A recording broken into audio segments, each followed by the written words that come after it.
This is Anna. Anna lives in Poland and raises 2 children on her own. She studied in Warsaw, but was only able to find a job at a supermarket in a village. Last year, she lost her job, and slowly but eventually she lost all her savings. To pay off her debts and bills, Anna urgently needs a job. A neighbor told her about agencies that could give her a job as a care worker. For this reason, she is traveling to Krakow to have an interview with such an agency. They tell her that you could go to Western Europe as a live-in care worker. Since the wage level in many Eastern European countries is low, going to Western Europe to work as a domestic care worker is an alternative for many women to escape economic hardship. Care work migration is a worldwide phenomenon that leads to so-called global care chains. This is Suzanne. She lives in Austria, and she is a successful project manager and only has limited time to do unpaid care work. So does her husband, Richard, who works long hours as the CEO of his own company. Therefore, they perceive having paid domestic help as a good strategy for burden sharing in their relationship. Worldwide, women perform 3/4 of the unpaid care work, more than 3 times as much as men. Global care chains support richer countries to ease the gendered conflict of the unequal distribution of care work. In global care chains, rich countries benefit from the care work provided by migrant workers from poor countries. Their work helps to mitigate the deeply gendered conflict about the unequal distribution of unpaid care work. Those, usually women, expected to do unpaid care work for their families can now choose to refrain from it. Augusta is Suzanne's mother. She raised 3 children and used to work as a nurse in a hospital.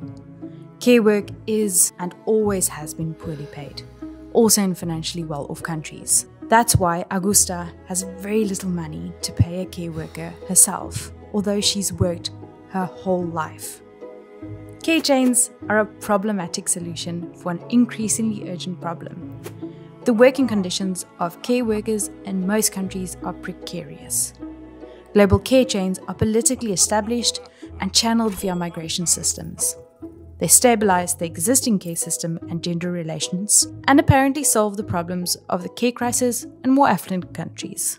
Care gain means that rich countries receive additional care work at low costs through labor migration. Beneficiaries are persons who need care to relieve their families and essentially to relieve their society as a whole. Additionally, care chains prove to be a good business opportunity for private actors. Care work is increasingly being organized following the logic of profit.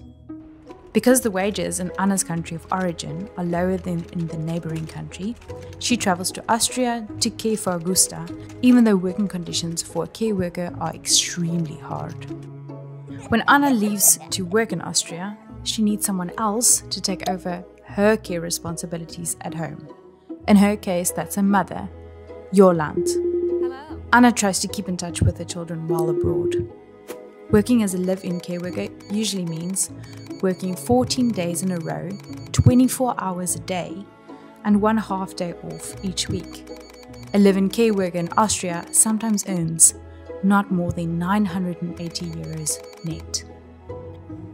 Care drain describes the situation of countries where the care work gap increases because local care workers move abroad to make a living. Skype motherhood is a new practice to cope with emotional and organizational care work for their own family from abroad. Purchasing care work relieves families from gender conflicts over the division of domestic labor. Care work is thus poorly paid and outsourced to migrant workers. Global care chains preserve and increase global inequalities. People in rich countries benefit from cheap care work. Migrant care workers are confronted with harsh working conditions and the challenges of living a multi-local life. On a more general level, global care chains keep prices for care work down, as recruiting states often fail to provide decent working conditions and adequate wages for care workers.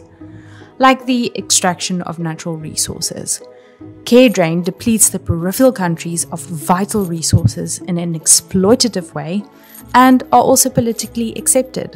This is why the current logic of care needs to change, to move towards a solidary mode of living.